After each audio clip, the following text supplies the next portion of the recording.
Assalamualaikum warahmatullahi wabarakatuh. Selamat datang di channel aku Ajeng Septin, channel yang akan menayangkan berbagai informasi, tips dan juga trik seputar pendidikan yang pastinya menarik untuk dibahas. Untuk itu, supaya tidak ketinggalan informasi, silahkan di-subscribe dan jangan lupa nyalakan lonceng notifikasinya. Nah, di video kali ini aku akan menyampaikan mengenai ciri dan juga jenis sertifikat yang bisa dilampirkan untuk SNMPTN. Seperti yang kita ketahui bahwa SNMPTN merupakan seleksi nasional masuk perguruan tinggi negeri yang mana seleksi ini hanya dapat diikuti oleh sebagian siswa saja. Bisa dikatakan, siswa terbaiklah yang mengikuti dan masuk dalam pemeringkatan masing-masing sekolah. Kemudian, siswa yang masuk dalam kuota akan menjalani seleksi lagi yang dilakukan oleh pihak PTN untuk menentukan yang terbaik sesuai pada prodi yang didaftarkan. Dengan kata lain, SNMPTN merupakan jalur yang mengutamakan prestasi ya, baik prestasi akademik maupun prestasi non-akademik, dan tentunya ada beberapa faktor lainnya. Nah, untuk apa saja faktor yang dinilai dalam SNMPTN? Sudah pernah aku bahas di video sebelum ini. Ingat ya, prestasi akademik dan juga prestasi non-akademik. Dengan begitu, gak hanya menggunakan nilai rapot saja dong, tetapi kepemilikan sertifikat piagam juga dipertimbangkan untuk menentukan lolos atau tidaknya. Bahkan, kepemilikan sertifikat yang dilampirkan saat mendaftar SNMPTN bisa menambah nilai plus bagi siswa yang bersangkutan. Tapi, tidak sembarang sertifikat tentunya ya. Pastikan sertifikat yang kalian miliki mempunyai ciri sebagai berikut, yaitu didapatkan saat menjadi siswa di SMA, SMK, atau MA.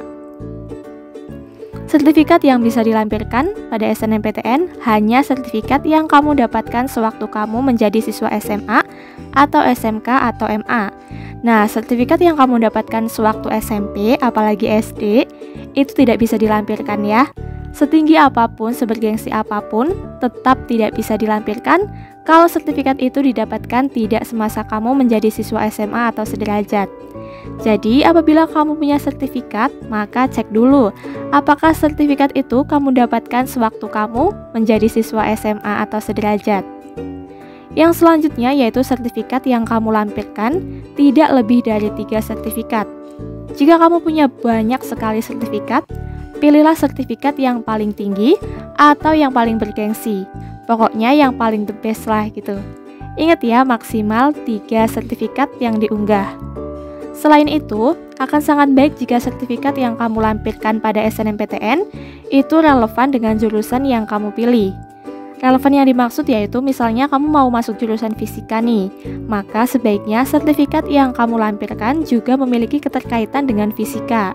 Seperti misalnya sertifikat dari OSN cabang fisika, seperti itu. Dan yang paling penting, sertifikat itu harus dikeluarkan oleh instansi yang terdaftar dan juga terakreditasi. Seperti misalnya sertifikat dari OSN yang diselenggarakan oleh Kemdikbud. Jadi, gak semua sertifikat bisa ya. Hanya sertifikat yang jelas asal-usulnya. Nah, maksudnya jelas asal-usulnya ini memiliki artian yang dikeluarkan oleh pihak yang terdaftar dan juga terakreditasi seperti Kemdikbud dan juga sekolah. Tapi, untuk sekolah itu perlu digarisbawahi ya, bahwa sertifikat yang dikeluarkan oleh sekolah tidak semua bisa dilampirkan. Sedangkan kalau sertifikat dari lomba yang diadakan oleh website online kayak misalnya lomba pantun, lomba puisi, terus sertifikat tryout online itu tidak bisa dilampirkan. Nah, untuk lebih jelasnya, berikut ini adalah jenis sertifikat yang tidak bisa dilampirkan untuk SNMPTN.